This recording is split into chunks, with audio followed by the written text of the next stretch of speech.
The eighth symptom has to do with the spread of animosity to the extended family. Typically what that means is the grandparents.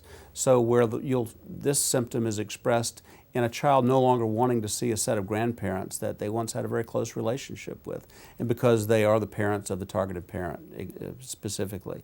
So you see that very, very commonly, and there won't be any rational reason given for that other than they don't want to see them anymore, and quite often there's no reason given at all. But in a more general way, I think you can see this symptom as the child disavowing any liking of any kind of thing that it was in the target parent's life. So if the child wants to play soccer, let's say, and then the target parent says, oh, he wants to be the soccer coach.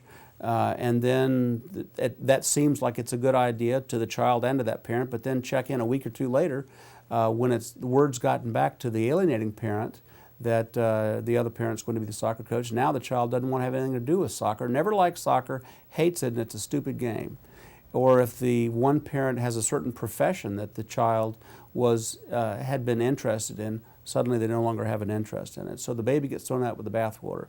And the key ingredient really is if it has anything to do with being connected to the targeted parent or contaminated really with anything about with that parent's life.